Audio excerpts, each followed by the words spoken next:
¿sí? entre una y otra propuesta y son incapaces de entender que eso tiene implicaciones directas sobre cómo se articula la política.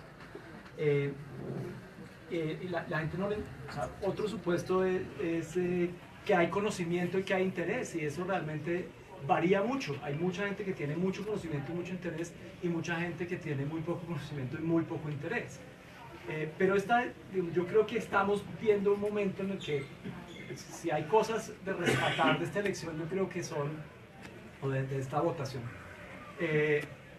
es que hay una división en las élites políticas colombianas que no habíamos visto desde hace muchos años, ¿sí? La última elección presidencial de Uribe y Santos marcó un poco esa tendencia por el conflicto y contra el conflicto, por la paz y contra la paz, o por la negociación y contra la negociación, y es la primera vez desde que yo me acuerdo que hay un tema que divide a las élites de esta forma, y a las élites y consecuentemente a la población, porque eso fue fuerte en la elección presidencial del 2014, y ahora ese 50%, que no es nada despreciable, está recogiendo un poco esa posición política de las élites de pro negociación o desconfianza de la negociación. Entonces, pero yo también ayer en Twitter veía gente también discutiendo sobre el estado de bancarrota del sistema político, y la pregunta es, pero ¿cómo? Digamos, y esa es la de desesperanza, es ¿cómo hacemos para cambiar esto? ¿Cómo hacemos para cambiar los partidos políticos? Porque es que no solamente es este momento de negociación y qué vamos a hacer ahora para rescatar o no la negociación, que era una pregunta que estaban haciendo, sino es que estamos a 18 meses de la siguiente elección, y ya nos demoramos 4 años llegando hasta este punto. Yo no sé cómo vamos a hacerlo en menos de, digamos, en un año, tratar de rescatar el conflicto con un centro democrático que está diciendo ya que no va a la reunión con el presidente. Entonces, esa es la gran pregunta, y para esa sí no tengo nada positivo que decir. Una nota muy cortica. Recordar de nuevo que esta elección es atípica en un sentido clave, y es que no hay candidatos. En las últimas elecciones locales el número de candidatos era 115.000. ¿Y votó menos gente? No, votó el 69%. Bueno, sí, 115. Pero ninguno en plaza pública. Pero lo otro que yo iba a decir que se me olvidó es que la votación de la constituyente, digamos, si ustedes creen que esta es la votación más importante de sus vidas, es cierto, la votación de la constituyente en el 91 era lo más importante de esa generación, y votó el 25% en la elección de la constituyente. Yo creo que el presidente Santos falló en movilizar los electores para votar para una cosa importantísima, que era este plebiscito. No logró movilizar ni 7 millones de personas para ir a votar por el sí.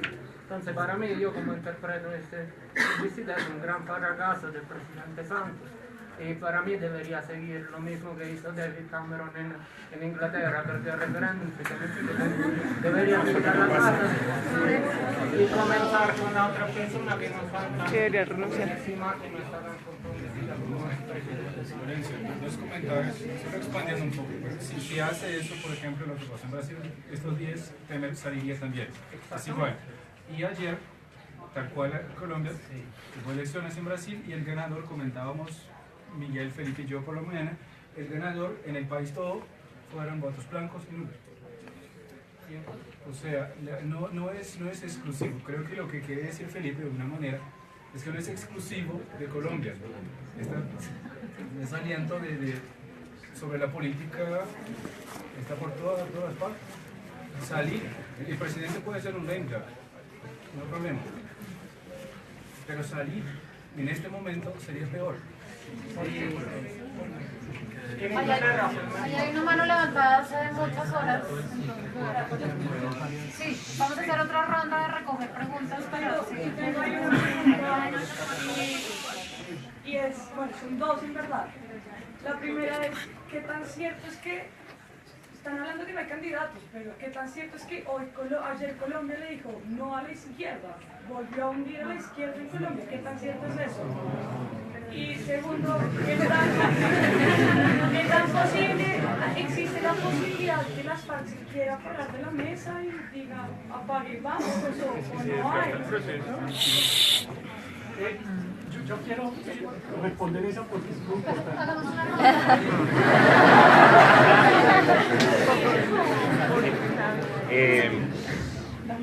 Sobre lo que él estaba diciendo ahorita de que el presidente Santos fracasó en movilizar sus electores, yo me hago una pregunta moral y es, o sea, aquí todos sabemos que los que le pusieron los votos en la segunda vuelta a Santos fueron los patrones electorales de la costa, que se voltearon a última hora y le pusieron todo su potencial electoral a punta de los mecanismos que se han hecho toda la vida en Colombia. Era moralmente correcto usar esos mecanismos para pasar la paz y que esto luego se cayera en otro conflicto. O sea, ¿debíamos elegir la paz a punta de mercados y clientelismo? ¿O qué era lo que teníamos que hacer? Dos preguntas concretas. La primera, pues, aprovechando lo que pasó ayer en la costa atlántica y eso, y aprovechando que hay profesores que trabajan fuerte en la materia, mi pregunta es si es necesaria o cómo verían viable o no una reforma electoral. Pues yo creo que en términos de que uno de los puntos que se hablaba es que más allá de que haya un huracán y problemas de esto, pues es decir, uno en un país donde pueden haber elecciones más efectivas, un huracán no tendría por qué parar que la gente se movilice a votar y eso. Entonces, pues, digamos, sí, no, pero más allá de eso, lo que voy un poco es que esta discusión se sienta en una idea de reforma electoral, como que acá muchos recalcaban de que también hace parte como de los vacíos que puede haber dentro del sistema electoral y eso. Entonces, y acá también recogiendo un poco lo que pueda pasar en el futuro con las FARC como pues ya un actor político. Pues, y lo otro es una pregunta pues ligada a los movimientos sociales, porque cómo vincular a movimientos sociales, no solamente movimientos por la paz, que yo sé que hay muchos compañeros que están acá que hicieron parte de, sino pues yo creo que a diferencia de muchos procesos a nivel mundial, si en otros lados sí habían protestas, e incluso en los regímenes de transición se caracterizaban por las altas protestas y movilización social en esos regímenes. Acá digamos que, o por lo menos en opinión pública no se ve tan marcado, quiere decir que no lo hay, efectivamente yo también creo que lo hay, pero en opinión pública no es tan evidente. Entonces quería preguntar un poco sobre el rol de estos movimientos sociales, no solamente movimientos por la paz y eso, sino de otros sectores que también están ahí jugando intereses en esta decisión. Recogamos una de allá atrás y arrancamos. Hoy no quiero hablar como estudiante, sino como presidente de Yopal Casanare. Yo voté por el no, y allá todavía existen mentiras. Allá todavía existen de que si votamos por el sí, se iba a formar un estado castrochavista. Si votábamos por el sí, era que la guerrilla nos fuera a comandar. Yo creo que falta un poco de socialización sobre el acuerdo. Independientemente si voté el no, yo quiero decirles que faltó que ese departamento Casanare, olvidado, sin agua, nos fueran a notificar, miren, estamos aquí y queremos presentarles este acuerdo. También no salimos a votar por miedo. El domingo, en las horas de la mañana, explotó una granada en las oficinas, no explotó, lanzaron una granada en las oficinas de CAME y gracias a Dios no explotó. Muchos casanareños hubiesen votado por el sí, pero no salimos por miedo. Y muchos de nosotros votamos por el no, simplemente por dolor. Yo todavía no he podido perdonar, y es algo mío, y por eso voté no.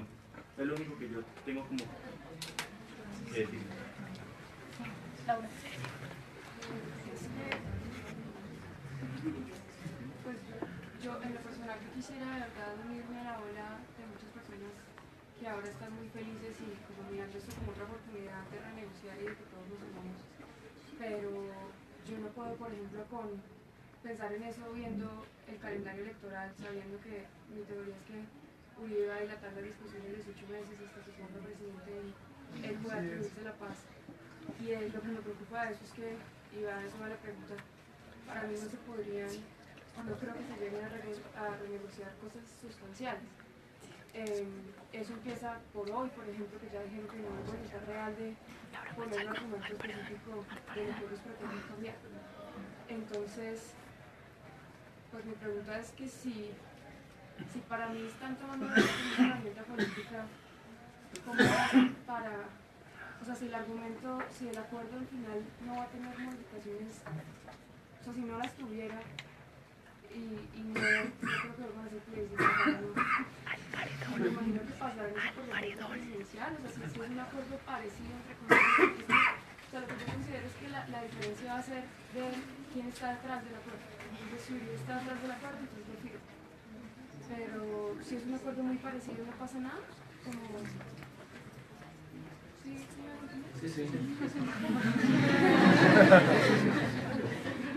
Yo quiero responder la pregunta de María.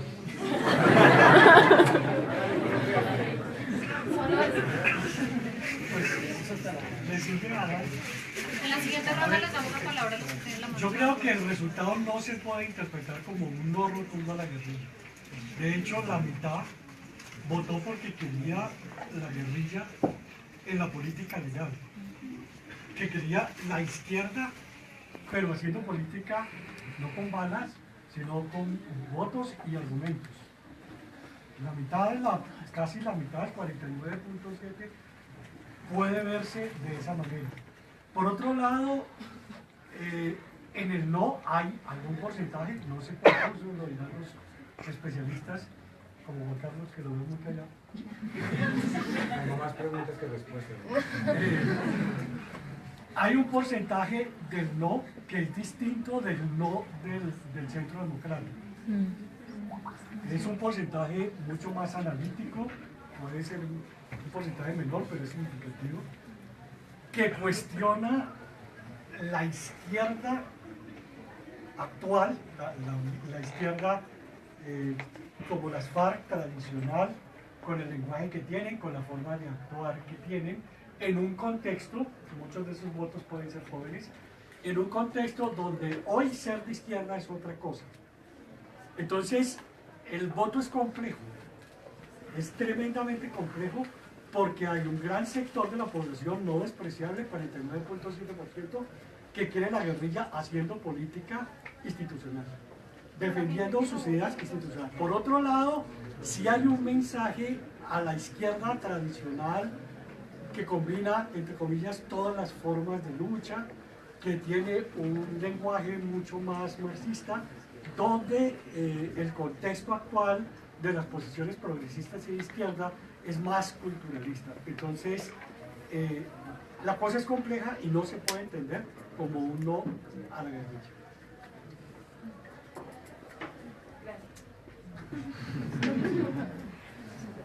Yo creo que es que lo que pasó ayer es evidencia de que estamos en un país profundamente dividido sobre eso.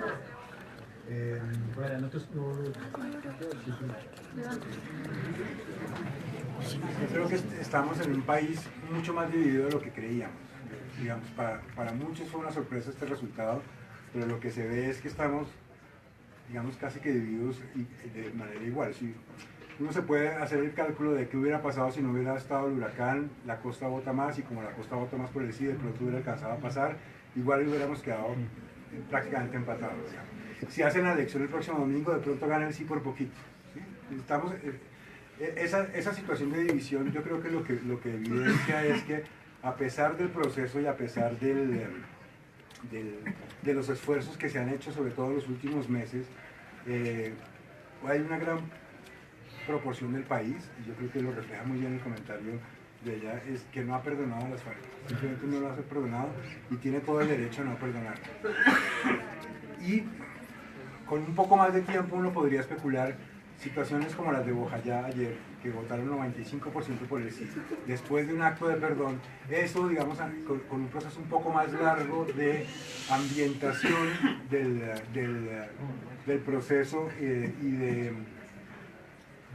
de ver, digamos, realidades de cambio en las FARC, hubiera sido posiblemente un cambio, hubiera arrojado posiblemente un cambio en los resultados electorales.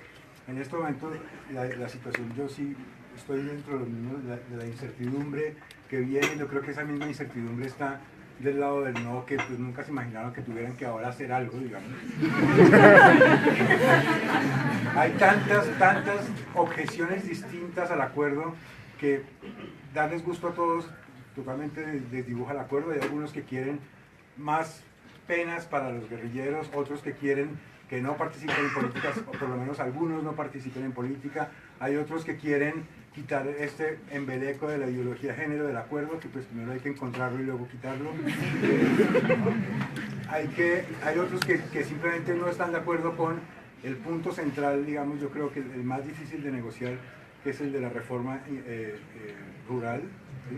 Entonces, no sé cómo va a ser un equipo negociador nuevo para incorporar estas inquietudes de un campo muy variopinto. Yo me imagino que Santos tiene todo el problema en este momento de pensar, bueno, tengo que invitar a los del no, pero no sé a quién invitar porque hay tantos que no sé muy bien. Pastrana reclamaba ayer 2 millones de votos, que era pues 2 millones de votos los de los conservadores en favor del no.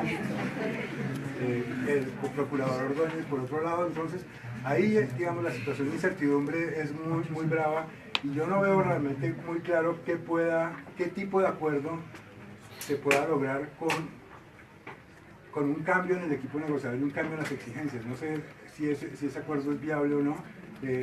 Yo entiendo que las FARC están en proceso de desmovilización, pero yo creo que un gran porcentaje de las FARC no están desmovilizadas y simplemente oyen esto y dicen, yo allá no llego todavía, ¿sí? Porque pues, entonces la situación de incertidumbre es brava y la responsabilidad que tiene el no o los diferentes movimientos que están detrás del no es enorme y deberíamos ser capaces de hacerle sentir esa responsabilidad entre todos. O sea, no podemos hablar.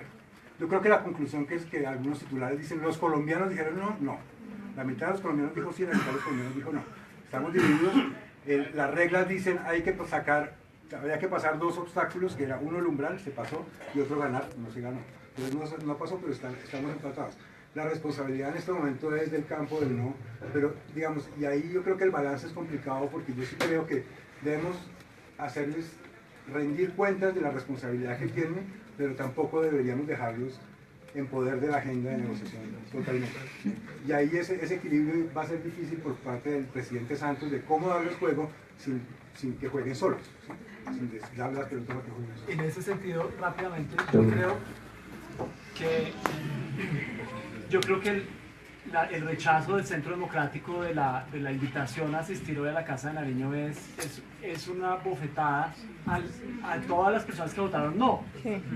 Y por supuesto al gobierno, etc. Y eso, digamos, eso es lo que está diciendo Juan Carlos, hay que tratar de que eso, de que haya responsabilidad frente a esos hechos. ¿Cómo es que gana el no y luego el partido que más apoyó el no decide no ir a la reunión? Eso es una cosa que es de una irresponsabilidad política monumental.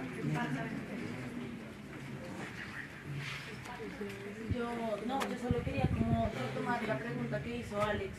Y a mí sí, digamos, si uno cuando mira pues la prensa internacional, el titular es básicamente lo que venía diciendo Juan Carlos.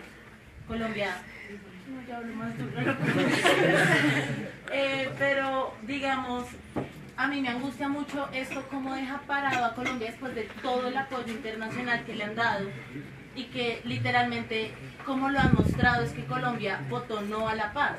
Y creo que esto puede tener repercusiones muy grandes desde la inversión hasta, pues literalmente la ayuda que se estaba recibiendo. Entonces yo quisiera saber cómo esto que pasó y cómo lo están mostrando los medios, cómo deja parado a Colombia en el ámbito internacional y cómo nos puede llegar a afectar y cómo eso puede llegar a afectar realmente en volver a hablar los acuerdos y a volver a intentar a tener otra vez ese apoyo internacional masivo que había tenido este primer acuerdo.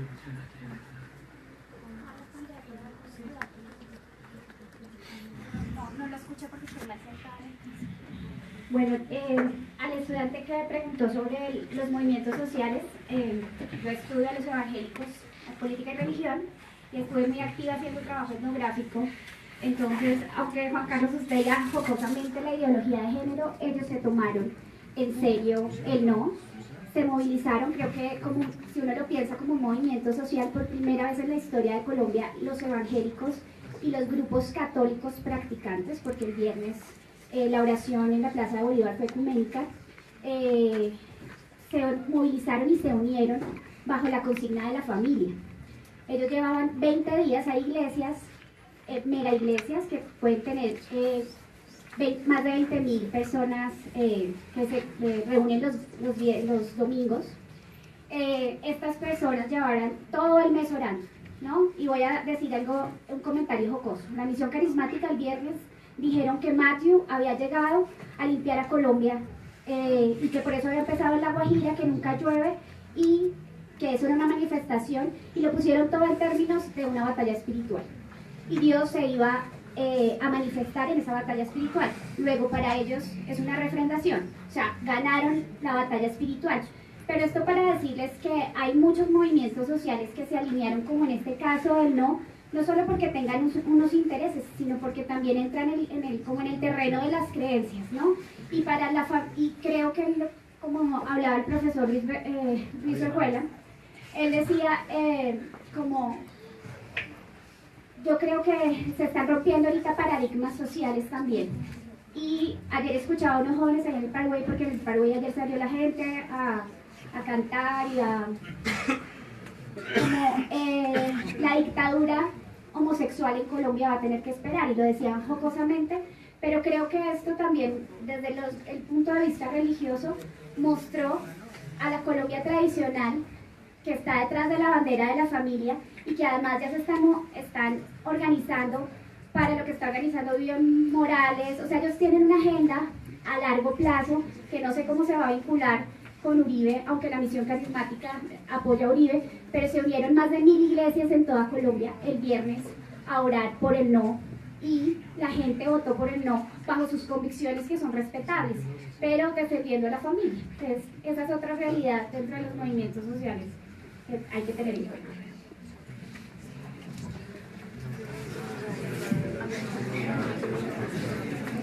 Es que con respecto a eso,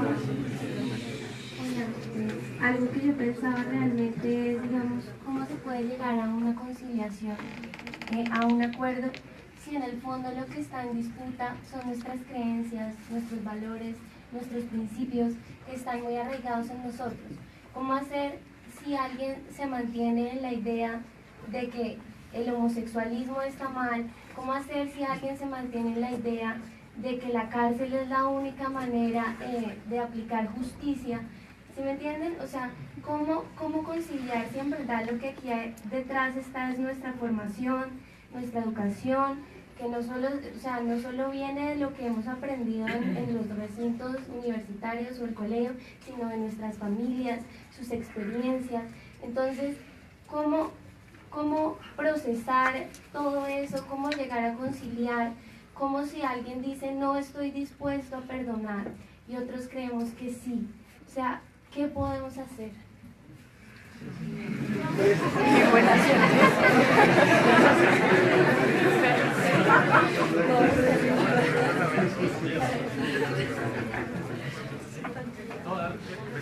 Bueno, no sé si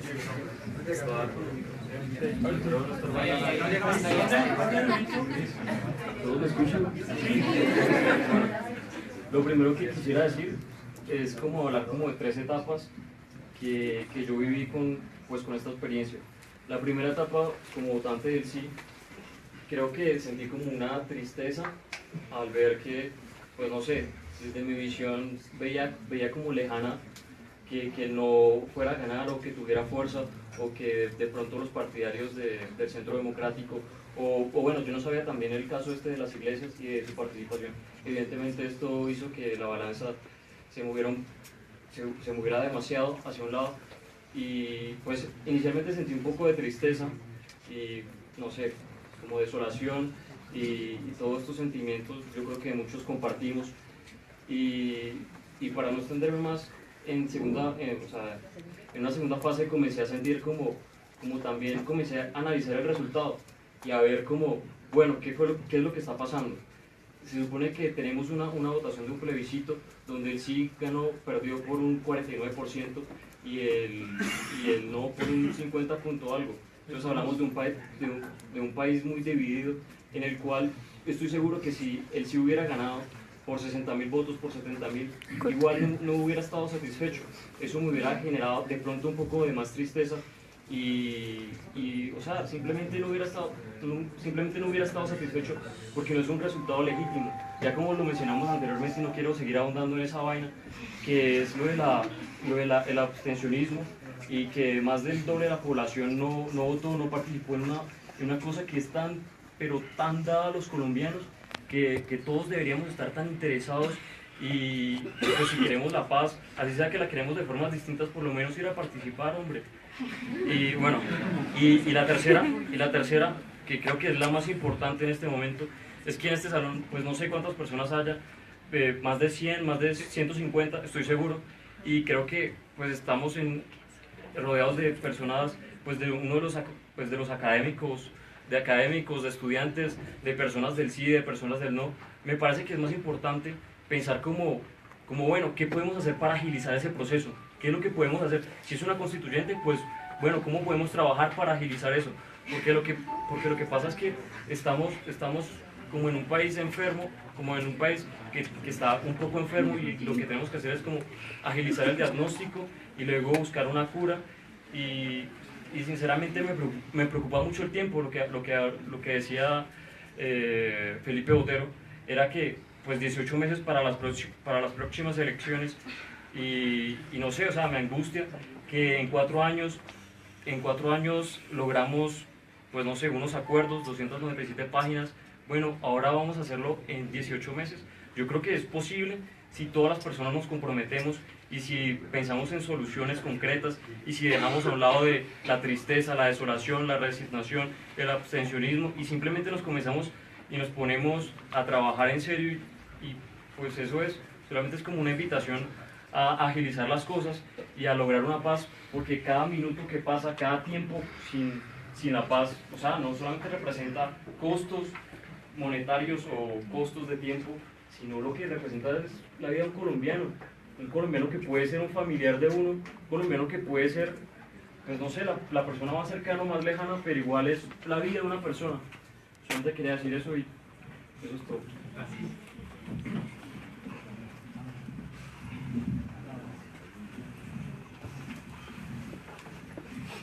Respondiendo a la pregunta sobre qué pasa con Colombia en el mundo ahora. Y colaboro nomás, y Alex es productivo también cuando entramos y se perdió. Bueno, hay dos cosas que separar. Primero, la figura de Santos y Colombia. Santos como líder es un fracaso. Perdón, es un fracaso.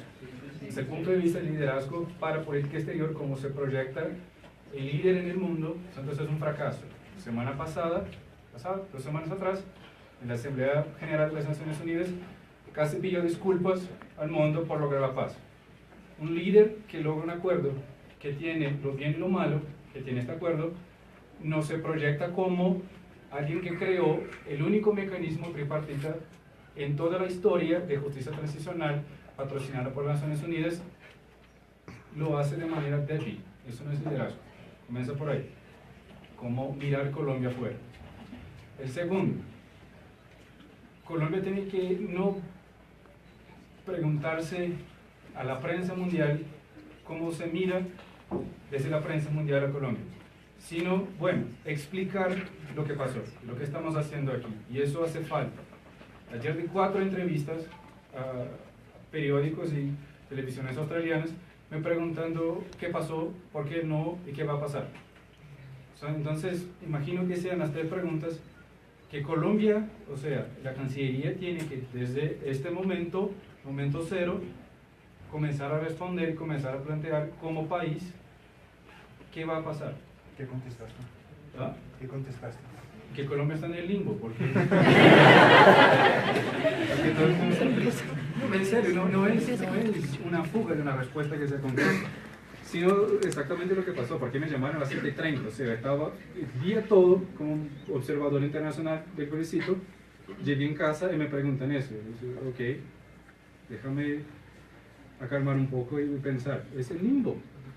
Y Santos con 2 minutos y 47 segundos, después de un fracaso, y si miran el aspecto psicológico, cómo estaban vestidos, cómo hablaron, es terrible. No se dirige a la nación diciendo la principal cosa es, vamos a enviar a hacer llegar a los negociadores en La Habana el resultado de este plebiscito. Me parecía que ya sabía. Entonces, estos son los 2 puntos principales. Primero, el liderazgo, que es un fracaso. El segundo, que Colombia no tiene que solo dejar la prensa decir la historia para Colombia, sino también crear su propia narrativa.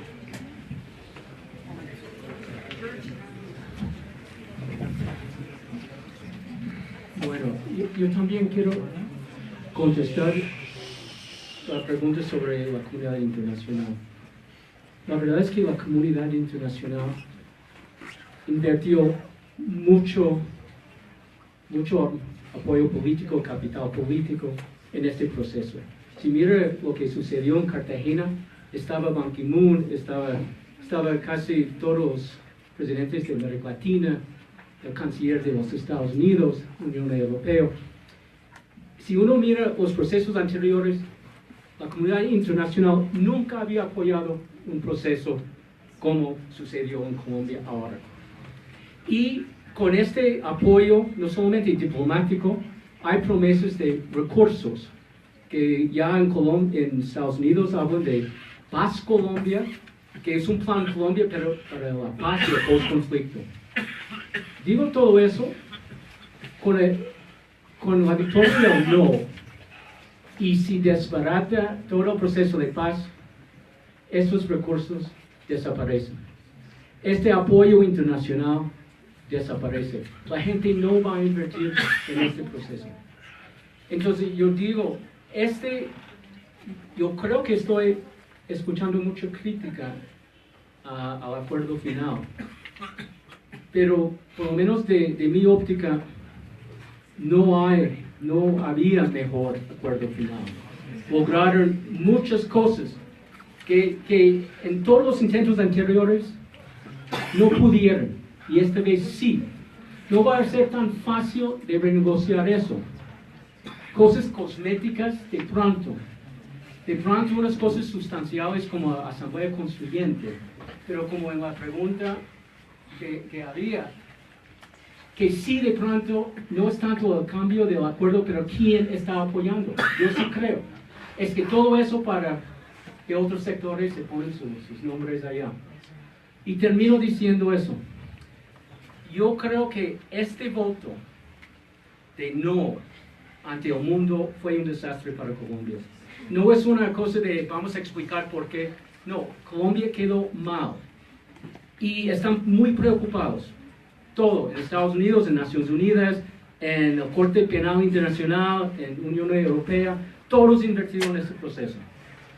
Yo creo hay una oportunidad. Y yo creo que lo que está sucediendo en todos estos sitios es que están pensando cómo podemos rodear Colombia para salvar este desastre. Alguien me contó que se encontraron con Bernie Anderson, el enviado de Barack Obama a la mesa en La Habana, y estuvo en la embajada colombiana en Washington. Y estaba ya, pero ¿qué pasó? ¿Qué desastre? ¿Qué vamos a hacer? Yo creo que Estados Unidos, que está invertido, Barack Obama, que está invertido, van a hacer todo para recuperar eso. Igual Ban Ki-moon, igual Consejo de Seguridad. Y ojalá que puede servir. Va a necesitar más que un gran apoyo de la comunidad internacional, pero yo creo y espero que vamos a ver un liderazgo. Y yo creo que los sectores sociales, sociedad civil, como ustedes, como todos, también rodean este proceso. Hay que hacer todo posible para salvar todo lo que habían logrado, porque si no, volvemos a lo mismo. Otro proceso de paz fracasado, más guerra degradada, lo mismo, pero es allá, donde la gente votó sí, y no acá. Bueno. Yo quería solo hacer una pequeña observación antes de retirarme. Después de escuchar a Juan Carlos y varias otras personas, tengo la impresión de que si hay una bandera interesante e importante de movilización social en este momento para quienes votaron por el sí, es la que se podría levantar en términos de exigirle al centro democrático responsabilidad frente a lo sucedido. Y yo creo que eso tiene sentido y puede ganar mucha fuerza y podría ser fundamental en términos de hacer posible el famoso pacto nacional que parecería en este momento está reventado por la indisposición del Centro Democrático a aparecer, queriendo incrementar el capital político que le da haber obtenido un no. De tal manera que si yo veo los estudiantes mañana levantados en la calle frente al Centro Democrático diciendo asuman la responsabilidad por su triunfo y ayuden a este país a que logre la paz, estaremos haciendo algo importante.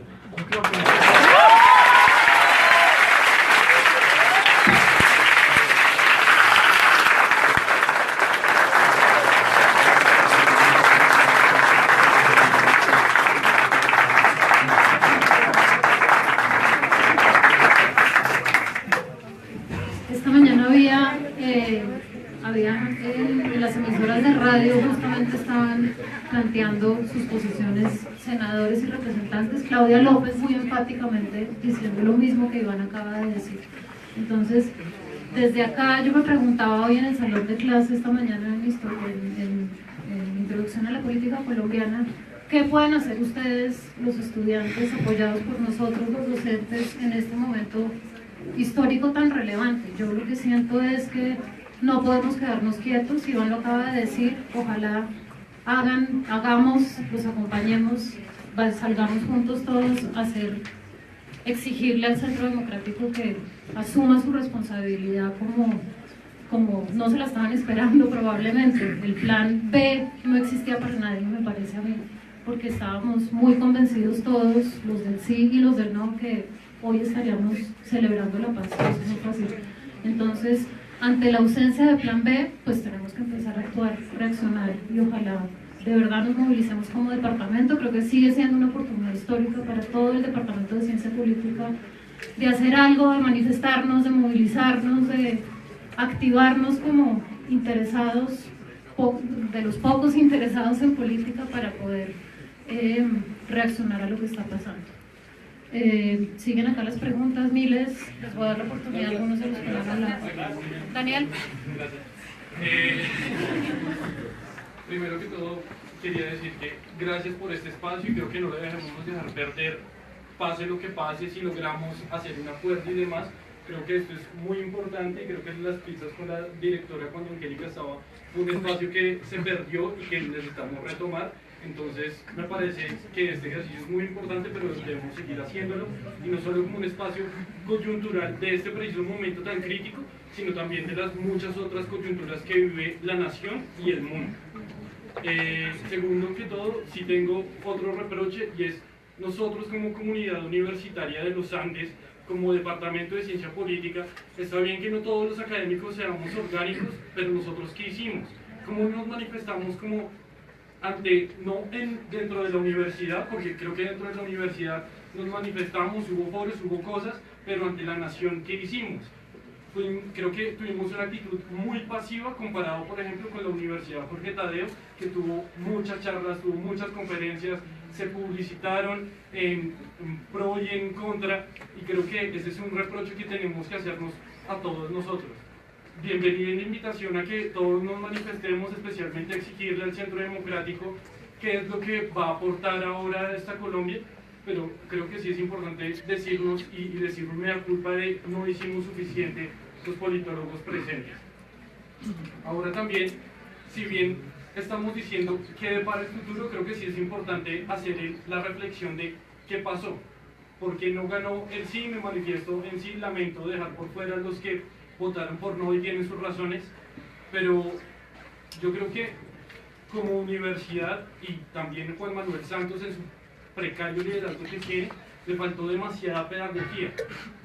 Entendemos todos que nada estaba acordado hasta que todo estuviese acordado, pero era importante que cada acuerdo que se lograba con las FARC se le dijera a la población en general qué era lo que estaba sucediendo, a qué respondía, sus razones históricas y cuál era su desenvolvimiento y su implementación. Creo que el hecho de que todo el mundo tuviera que leer 300 páginas en un mes larguito era evidentemente que el lenguaje en que estaba escrito la persona del común no iba a poder entenderlo, y creo que eso fue una ventaja que tomó la campaña del no, sea del Centro Democrático o no, que ese lenguaje tan difícil para la persona del común jamás lo iba a apropiar y podía decir, es que esta frasecita que dice acá, esto que dice enfoque de género y una emisora para la comunidad LGBTI, entonces va a ser la dictadura homosexual en Colombia y atea. Entonces yo creo que sí es importante que nosotros como politólogos debimos haber hecho algo, y Santos debió haberlo hecho, una pedagogía clara desde el inicio de cada cosa que se pactaba en La Habana. Otra cosa fue que creo yo, y debimos habérselo exigido también nosotros a Santos, fue que cuál era el afán, porque nos dio solo un mes para que el resto de Colombia se apropiara de los acuerdos. Creo que del afán solo queda el cansancio y este apresuramiento que tuvo el hecho de unas votaciones a tan corta distancia de haber pactado el final del acuerdo, fue un obstáculo más para que llegaran las verdades y los conocimientos de qué era lo que estaba pactado. Entonces, pues, yo invito a todos los que votamos por sí, en que en efecto yo hice muchas campañas de redes sociales, yo traté de salir y movilizarme, aproveché esta semana de receso para estar en cuanto evento podía, pero creo que nosotros como comunidad universitaria, como Departamento de Ciencia Política de los Andes, pregrado, posgrado, etcétera, deberíamos manifestarnos, y no solo dentro de la universidad, sino al exterior y hacia la nación. Siguiendo, como el compañero ha dicho, me parece que la Academia de Nuevo le quedó viendo mucho al país. Por fuera de Bogotá, yo creo que solamente un grupo hizo pedagogía a su estilo, y fueron los del No, fue el Centro Democrático. Ellos iban a universidades, iban a parques, entregaban folletos. Y nosotros en Bogotá, que sí tuvimos la oportunidad de tener conferencias, charlas en la universidad, por fuera, marchas, dejamos que el país, y no solamente Santos, sino los políticos de las regiones, los políticos locales y municipales, fueran quienes se apropiaran de las campañas como si fuera una campaña de elegir a cualquier persona con su populismo, con su demagogia, con su clientelismo, como si fuera una elección como cualquier otra. Y por eso yo soy de Norte de Santander, que a mí no me extraña para nada que haya sido el segundo bastión del no, habiendo yo votado sí, y habiendo mis conocidos votando sí, porque es que esta campaña no se iba a ganar con vallas publicitarias, no se iba a ganar con mercados, no se iba a ganar con amenazas. La gente por fuera de Bogotá, el conocimiento es mínimo. Incluso la gente que votó sí, estoy seguro que no estaba consciente de que estaba votando. Lo hizo solamente por sus buenas intenciones. Y a mí me frustra mucho eso. Que esto se sometió a votación cuando la gente no estaba preparada para decidir sobre qué quería y qué no. Y no solamente los del no votaron con desconocimiento, repito, los del sí también lo hicieron, y es frustrante. Y en el segundo intento que se vaya a hacer, si se vuelve a refrendar o cualquier cosa definitiva que se tiene si se logra, la academia y toda la sociedad tienen el compromiso de informar, porque no todos tienen la posición privilegiada que posiblemente nosotros tenemos a las universidades públicas, tienen otras universidades privadas, tal vez fuera de Bogotá, sí tienen. Es deber de los que sí tienen los medios, las capacidades y las condiciones de intentar concientizar a la gente. Yo quiero decir algo sobre las dos últimas intervenciones, porque sobre eso tenemos como sociedad que hacer una reflexión, y lo uno con lo que decía Miguel acerca de la abstención y de la apatía. Lo que ha sucedido tiene doble cara. Una me deja feliz y la otra me deja triste. La que me deja feliz es que, como nunca antes, yo creo que una coyuntura como esta no se había vivido desde el plebiscito del 57. Como nunca antes en 50 años, la política en estos meses, en estos años, pero especialmente en estos años, funcionó como una verdadera esfera pública. Nunca había visto yo tanto debate, tanta idea, tanta confrontación en el plano de las ideas. En ese sentido, yo, como profesor de teoría que me ocupo de cosas normativas, celebro que se haya formado alrededor de la paz una verdadera esfera pública, lugar por excelencia de la opinión pública. Pero al mismo tiempo, me deja triste la calidad de las razones. Usted decía, el Centro Democrático hizo pedagogía a su estilo. ¿Pero qué estilo? Justamente, en eso, y en eso sigo, Iván, el Centro Democrático tiene que actuar con responsabilidad. Uno no puede en la esfera pública decir que el proceso de paz va a introducir en Colombia el castrochavismo. Bueno, muy bien, explíqueme qué entiende por castrochavismo, dónde están las condiciones de un castrochavismo.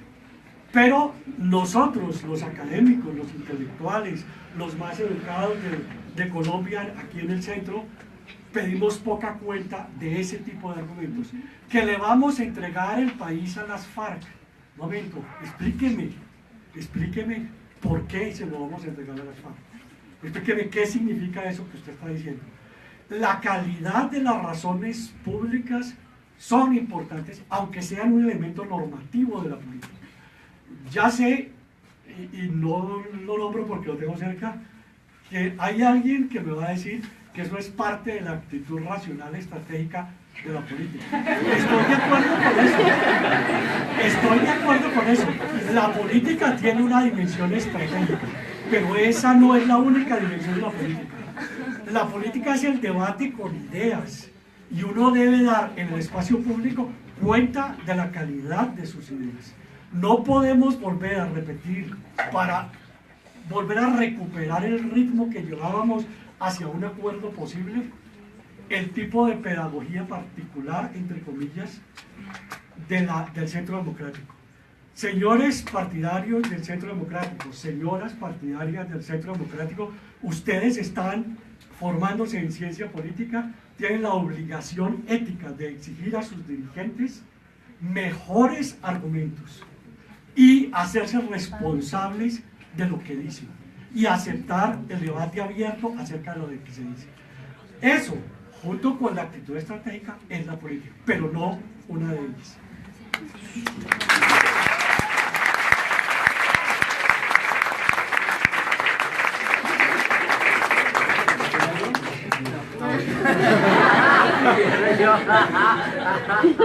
Yo quiero decir una cosa, no porque Luis Javier implícitamente nos haya botado la pelota a algunos, no. No fue. Me cuesta un poco, digamos, creo que el ejercicio no está tratando de buscar en este momento responsabilidades, aunque no tiene como ese impulso a hacerlo. Creo que lo que surge de acá es justamente qué vamos a hacer de cara a lo que se viene en el futuro. Simplemente yo, frente a lo que estaba diciendo Luis Javier, pues, se me viene a la cabeza que es que era más difícil vender el sí. De todas formas era más difícil vender el sí. Creo que ahí puede tener mucho que ver lo que pasa y la dificultad que hemos tenido de explicar los acuerdos y la presunta responsabilidad que tiene el gobierno, que hasta el viernes tenía el equipo negociador estrella y todos estábamos dándole las gracias, y hoy ya lo matriculamos, digamos, de un fracaso político. Si hubo un fracaso electoral, creo que hay un tema que pone en tela de juicio el liderazgo del presidente, pero pues yo creo que no hagamos tan rápidamente como esos juicios y finalmente, claro, la campaña del otro lado era, creo que mucho más en blanco y negro, mucho más sencilla para atraer ciudadanos desde un punto de vista estratégico y no necesariamente muy argumentado.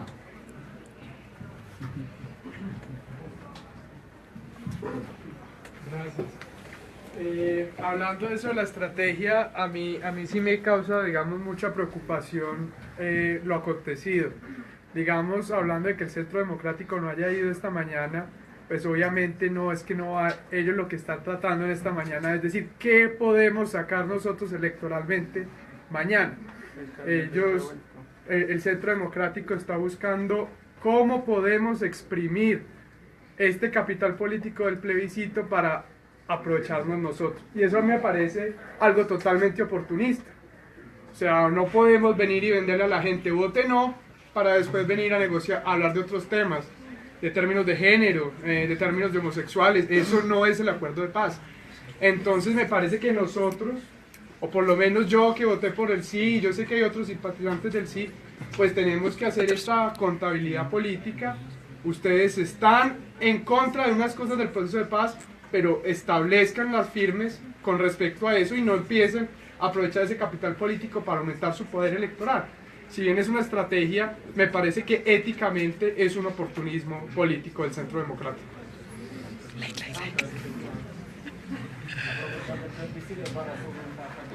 Buenos días. Yo quería decirles que como persona estoy triste porque pues obviamente yo le puse el alma a esta campaña, pues yo voté por el sí y lo digo orgullosamente. Estoy triste porque pues era una oportunidad muy, o sea, era un momento específico y teníamos que tener la conciencia sobre eso. Y ver la experiencia me dio mucha tristeza, y ver los resultados me dio mucha tristeza. Porque no era tanto la división entre sí y el no, sino mirar cómo construíamos esa paz. Uno de los errores que yo veo, y que yo me meto dentro de esa cucharada, es que la campaña del sí se le olvidó que los del no también son colombianos, que los del no también son personas.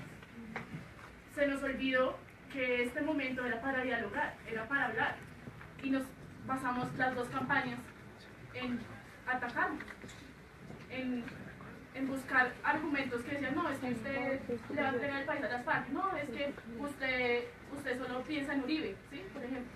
Entonces nos denigramos tanto que dejamos de ver al otro como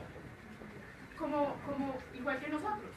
Y dentro del diálogo, a pesar de que no estemos de acuerdo con algo o con muchas cosas, tenemos que ver al otro como igual, porque ahí si no lo vemos como igual es muy grave. Yo siento que este espacio y el resultado nos hace ver que estamos muy divididos, y esa división debe ser la forma en la que construyamos la paz que sí queremos, la paz del sí y la paz de los del no. Entonces yo quisiera que este espacio que no se pierda. Yo sé que aquí muchos votaron sí, que muchos votaron no. Busquemos los mecanismos para construir lo que todos queremos. Que este lugar sea un espacio para, venga, estamos aquí en la ciudad, y en la ciudad nos movilizamos. En Bogotá en el sí. En Bogotá hicimos marchas, en Bogotá hicimos eventos, y la gente de la región quiere. ¿Cómo nos vamos a movilizar desde la ciudad hacia lo rural, y de lo rural hacia la ciudad? Porque esa dicotomía de, como ven ustedes, ven el mapa, es las ciudades, el centro del país con el no y los demás con el sí. Y si vemos, la mayoría son regiones.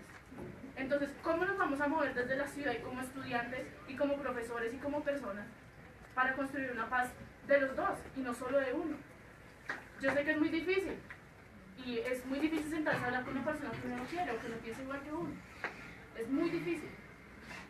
Pero si uno ve más allá de lo difícil y ve la complejidad y busca en esa complejidad lo bueno, sería mucho más fácil que este sea un lugar para que sí, si cada uno tiene sus argumentos, que los discutamos, que encontremos la forma de encontrar un consenso. Es difícil, pero hagámoslo. O sea, si nos quedamos callados, si nos quedamos sentados, si nos quedamos acá, todo va a ser igual, todo va a ser lo mismo que hace 50 años, que hace 60. Sí, entonces, la cosa es sí, pedirle a los del no que se responsabilicen por su elección, al Centro Democrático, a los otros partidos, porque como sabemos, el no era solo del Centro Democrático, es también de la población que no puede perdonar con el compañero de Yopal. Es de la población que no entendía los acuerdos o que no llegaron a explicarlos. Y que nosotros también tomemos responsabilidad de los errores que cometimos, porque también cometimos muchos errores, y mirar cómo hacemos para que esto no se pierda.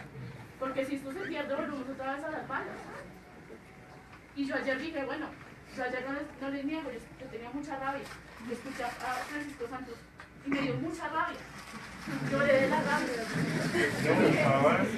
Y dije, ¿qué es esto sentimiento? Si yo estoy Ricardo Pablo, yo quiero un sí.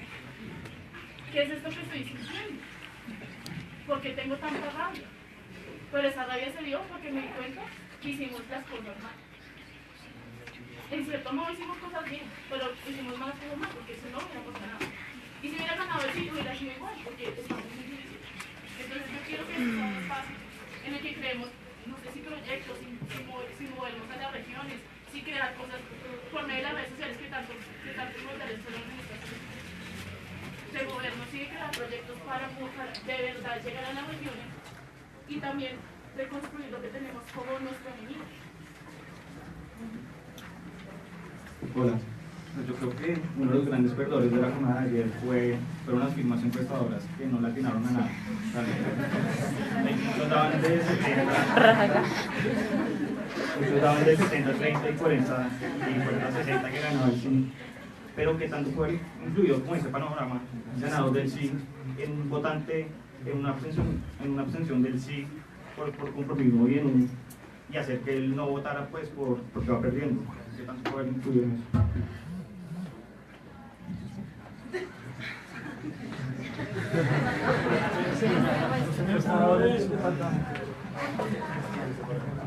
Explicar qué pasó con las encuestas no es fácil. A ver, yo primero quisiera decir que no creo que haya ninguna intención o una segunda intención en las encuestas de publicar lo que publicaron. Yo creo que ellos reportaron el dato exacto de quienes decían que iban a votar sí y quienes decían que iban a votar no. El problema es que muchos de los que decían, esas cosas que tenemos, muchos de los que decían que iban a votar no dijeron, muchos de los que iban a votar no lo dijeron en la encuesta. Dijeron posiblemente no saben, entre los indecisos no declararon su voto. Esta mañana un amigo mío en Twitter decía, la responsabilidad es del matoneo de los del sí frente a los del no, que simplemente hicieron que los del no estuvieran, digamos, como en el closet y no dijeran en las encuestas qué era lo que realmente pensaban votar. Es posible, entonces, que el resultado que mostraban las encuestas, que como quiero repetir, es el resultado que daban, digamos, que daba a la pregunta, ¿usted apoya el acuerdo sí o no? El 60% decía sí, el 40% decía no. Y había un porcentaje de indecisos que posiblemente pensaba votar no, pero que no lo decía. Es posible que ese resultado entonces haya llenado de un exceso de confianza al bando del sí y que eso haya disuadido a algunos electores para salir a votar. ¿Hubiera cambiado el resultado? Es muy difícil de decirlo. Es lo mismo que hablar del contrafáctico de qué hubiera pasado si no hubiera habido huracán. Yo creo que sí, las cosas serían, digamos, políticamente muy distintas en este momento si el sí hubiera ganado por 60.000 votos. Posiblemente en este momento los del no estarían alegando fraude, por un lado. Los del Santos tendría una posición en la que tendría que llamar al Centro Democrático seguro, pero desde una posición muy distinta, ¿no? Desde una posición de, bueno, yo les concedo esto, vengan y hablamos. No desde la posición defensiva en la que está ahora por haber perdido por esos 60.000 votos. Pero sí, las encuestas, digamos,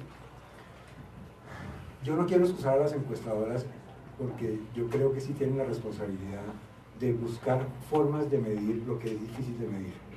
Y lo que es difícil de medir en este caso es el ocultamiento en el que estaba un porcentaje importante de los que iban a votar por el no y que no lo confesaron en la encuesta. Hay formas de hacerlo y ese es, digamos, como el reto que tenemos, tratar de ir más allá de una simple respuesta a una pregunta, sino tratar de triangular la información para poder inferir exactamente o, digamos, poder predecir con mayor precisión los porcentajes reales de los que dicen sí y los que dicen no. Pero sí, fracasaron. Las encuestas fracasaron, si no lo Eso que creo que igual todos decimos, los que votamos por el sí, pues primero como indignación, ¿no? Indignación de pasar con el país. Y mucha gente le echa, pues, primordialmente la culpa del no a Uribe y al Centro Democrático. Y sí, o sea, fue el abanderado político por el no. Pero de esos comités que se registraron en la registraduría para hacer campaña, 170 eran por el sí, 16 solamente eran por el no, y uno de esos 16 era político y era del Centro Democrático. El resto era de gente social, de iglesias, y de lo que realmente no estamos pensando, y son los empresarios. O sea, no nos digamos mentiras, acá el empresario inyecta capital para la política y básicamente es el que mueve todo este monopolio. Y es algo que creo que nos hace falta como tratar de ver. Porque yo, o sea, a mí muchas cosas que me indignaron realmente o personalmente era que, por no decir casi toda mi familia, la mayoría de mi familia iba por el no. Unos porque eran uribistas, y no entiendo por qué realmente. Y otros, la gran mayoría, por el tema de las empresas, por el tema de los empresarios. básicamente igual que el Centro Democrático que amenazaba y que todo, oye, si no votas te matamos, estos eran, oye, si no votas te despedimos, si no votas entonces no invertimos en lo que tú quieres, si no votas entonces te bajamos el cargo, te bajamos el sueldo, te bajamos no sé qué, porque digamos que también hay unas alianzas económicas ahí que toca ponerle cuidado, que toca realmente asimilar eso para poder, digamos, entender qué es lo más trascendental que, digamos, que la política recibe de eso, porque esos empresarios fueron básicamente también los que le dieron dinero a las campañas del no para que se movilicen y pudieran hacer, digamos, la pedagogía que, digamos, los del sí no pudieron hacer.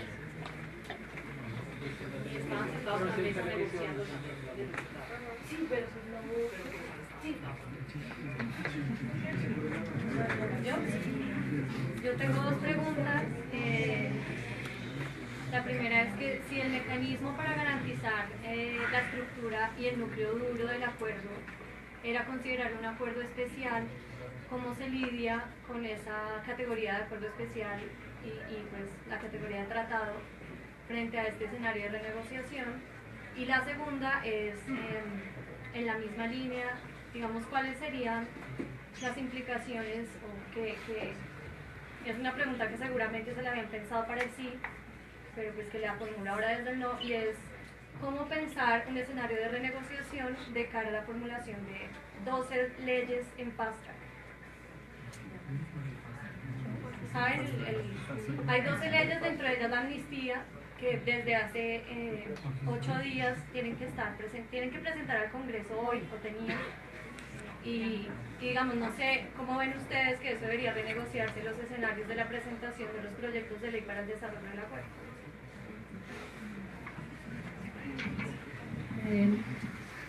Como frente a muchas de las preguntas que han hecho, ahí también hay una gran incertidumbre. Hoy radicaban, creo que 15 proyectos de ley que iban a ser los primeros en implementar los acuerdos, los 6 puntos de los acuerdos, y pues eso se pospone simplemente porque lo que desde antes de la jornada de ayer el presidente Santos dijo es que si el acuerdo no se refrendaba, perdía toda la validez que le iba a dar la refrendación de ayer. Entonces yo creo que hay muchísima incertidumbre frente a eso. La guerrilla ya estaba empezando a movilizarse hacia las zonas de concentración porque ya estaba empezando a contar.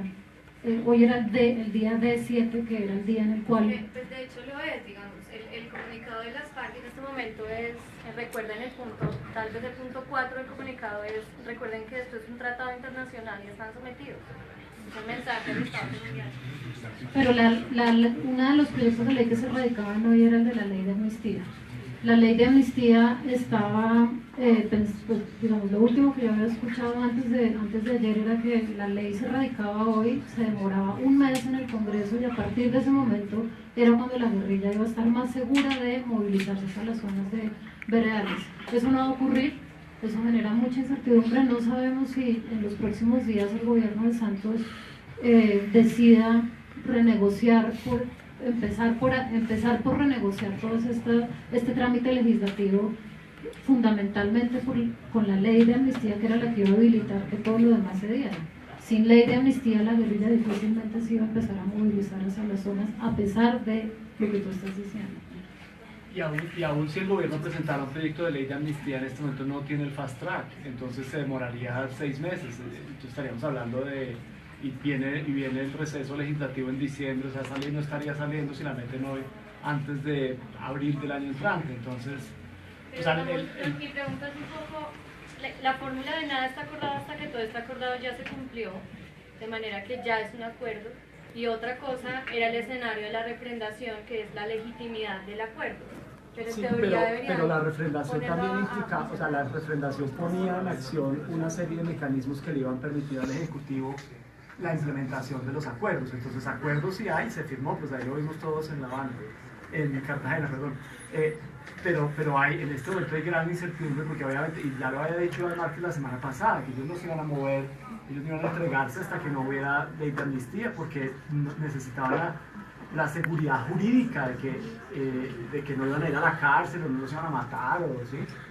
Entonces, en este momento, pues Está todo en stand-by, está todo en el aire, esperando a ver cómo se resuelve, porque, pues, y obviamente yo entiendo la posición de la guerrilla, y si yo estuviera en la guerrilla, pues tampoco daría un paso más hacia la zona de concentración, y estaría pensando un segundo en entregar el arma que tengo, porque esa es la garantía que tengo sobre mi vida, ¿sí? Entonces, la situación es compleja por eso también, y por eso es importante involucrar al Centro Democrático y tratar de rescatar, digamos, ese es como el escenario más optimista, tratar de rescatar este acuerdo lo más rápido posible, y de eso depende de cuántos puntos se pidan discutir. Entonces el Centro Democrático va a llegar pidiendo que se vuelvan a discutir los 6 puntos y que sea otro equipo completo. Básicamente estamos hablando de un escenario de otros 4 años por lo menos de negociaciones, y yo no sé si eso es viable, si el país lo aguante y si la guerrilla también esté dispuesta a hacerlo. Entonces esa es el quid de la incertidumbre en la que estamos. Yo quisiera comentar que las FARC están tuiteando lo siguiente: el acuerdo final ha sido firmado como acuerdo especial y depositado ante el Consejo de la Confederación Suiza en Berna. Ello confiere innegable e irrevocable efecto jurídico al acuerdo final. Las FARC permanecerán fieles a lo acordado. La paz con dignidad llegó para quedarse. Hasta un poco desconocido los resultados. Pero es que las FARC va a ser política de los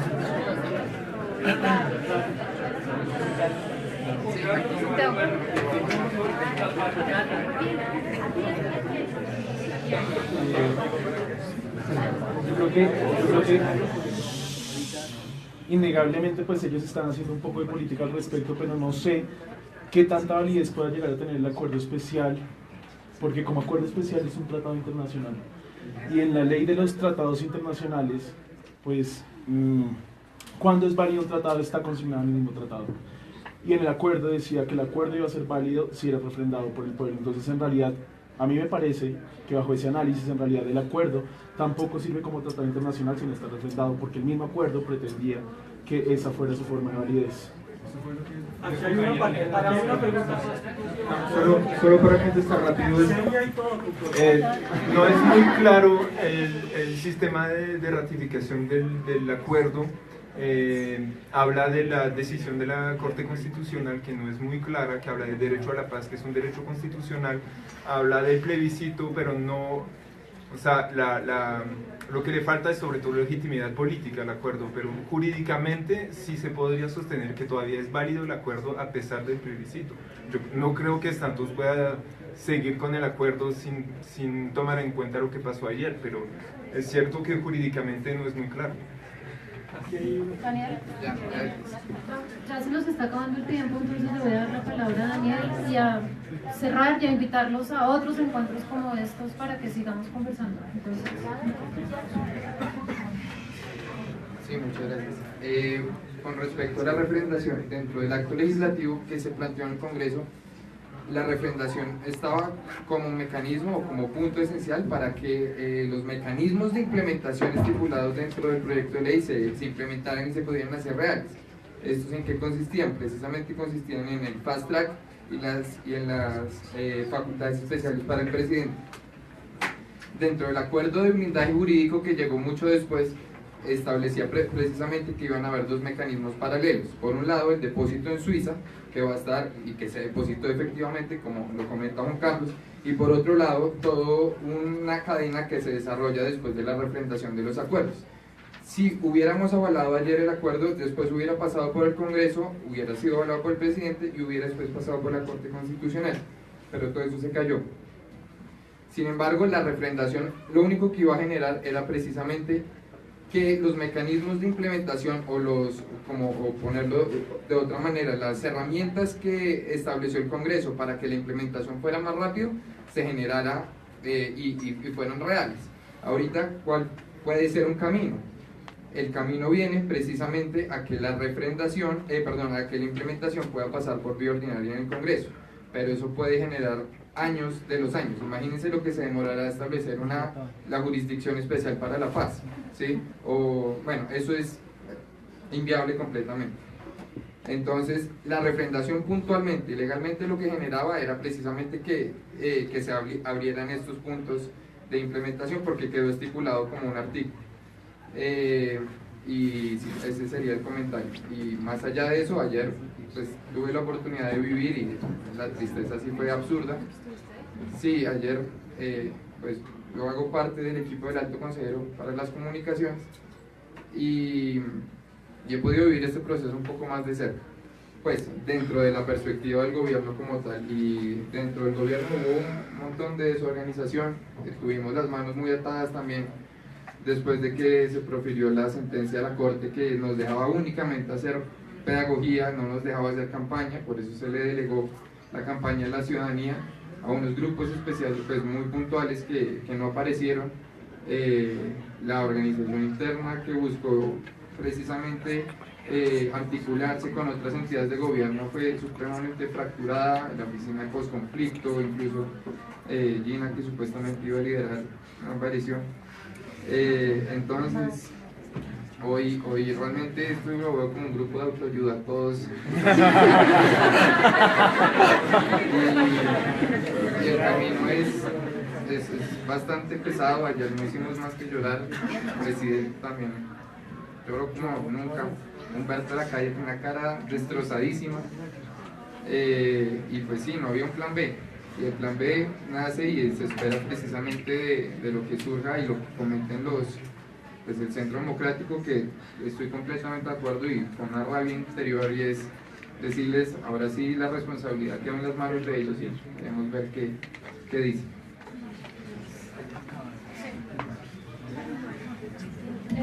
Bueno, sé que todos quieren seguir participando, haciendo preguntas, comentando lo que pasó ayer. Sin embargo, se nos está acabando el tiempo, toca dejar el salón organizado para la siguiente clase que viene. Yo les agradezco muchísimo que hayan venido. Quiero seguirlos invitando a otros encuentros como estos. Los voy a generar esta semana. Reservando salones como este, nos apeñuzcamos, no importa, pero creo que estos espacios son fundamentales. De verdad que yo creo que ustedes, todos nosotros tenemos una responsabilidad grande ahorita. No nos podemos quedar sentados cómodamente en el salón de clase haciendo lecturas y ya está. Entonces, los invito a que vengan a mi oficina, me den ideas y entre todos pensemos hacia dónde queremos ir después de esto. Le voy a dar la palabra a Luis Javier, que me la está pidiendo insistentemente. Quiero que él cierre. No puedo dejar pasar inadvertido un resultado o una dimensión del resultado del plebiscito que pone en el centro de la discusión la responsabilidad de todos, empezando por el centro del poder. El sí provino en su gran mayoría, y el mapa que ha circulado lo ilustra, el sí provino de la Colombia periférica, rural, y que de verdad ha sufrido en carne propia las consecuencias de la guerra. El no provino más que todo de la Colombia urbana, que o no sufrió o sufrió muy poco los rigores de la guerra. Éticamente, nosotros los citadinos que nos vimos poco o nada afectados por la guerra, decidimos por la Colombia que ha sufrido la guerra y que está cansada de la guerra. Tenemos una responsabilidad ética. Y por otro lado, Colombia, son dos Colombias, la Colombia integrada del centro y la Colombia periférica, excluida y golpeada por la guerra. Precisamente por eso es político este momento, porque más allá de la letra menuda del acuerdo, esta es la oportunidad para integrar las dos Colombias.